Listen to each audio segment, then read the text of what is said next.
Welcome to this segment of SII Inspirational Minutes with your host, Dwight Lee. And on this segment, I'm going to talk about the image maker. So you have an image maker, your imagination. And I want to touch on forgiveness or forgetfulness from a different angle.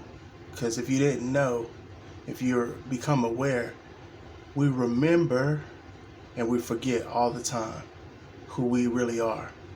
And the forgiveness and the forgetfulness is the identification with your higher self. See, we often identify with our thoughts, we identify with our body, and we identify with our emotions, and identify with our ego or lower self. But it is the true identity is with your higher self, higher purpose, higher power. So in Deuteronomy, it talks about choose this day. I set before you a blessing. I set bore you a cursing. And I'm not coming from no religious aspect or standpoint. I want to come from a principle standpoint, something that can help you change your life if you implement it or integrate it. Okay? So what that's talking about is that if you think sensationally, positively, that's going to produce a feeling, that's going to produce a word, which will in turn produce an action, which in turn will produce a result.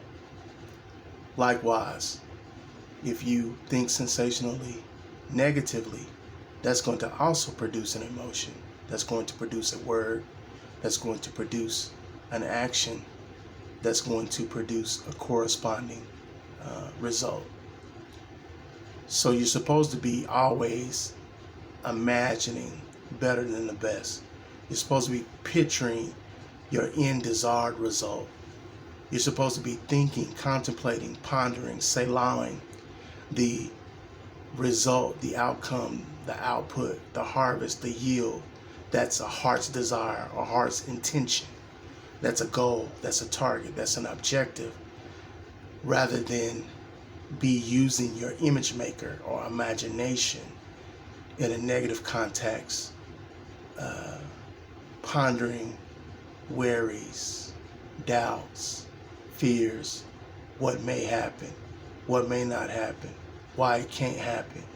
You see, you have your attention on the wrong thing, and where attention goes, intention follows. You know, they call it the oars, the focus, energy, and attention.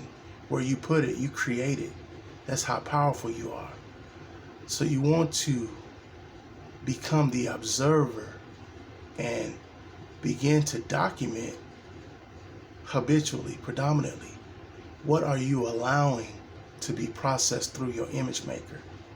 When you do this, you're going to be awestruck at the things that go on in there.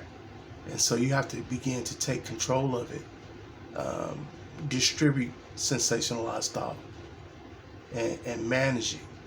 You know, direct it towards what you desire to bring into your life, or those big goals that you desire or aspire to have. You know, it's like what Neville's talking about. Go straight to the end. Don't worry about the beginning. Don't worry about the middle. That's not your business. You know, go to the end. Control your sensationalized thinking. Control your emotions. Manage the brain. And watch the bridges of incidences, the serendipities, and the synchronicities that come up, the opportunities that present themselves. Now, you have to be aware. You need acute awareness. But there's always being breadcrumbs distributed in front of you. You have to pay attention. We've been live on SII Inspirational Minutes with your host, Dwight Lee. And on this segment, we've been getting down to it, talking about attention, bringing in the results, bringing in the harvest, and how important it is to process things through our image maker to get our aspirations. I'll leave you with this quote from Paracelsus.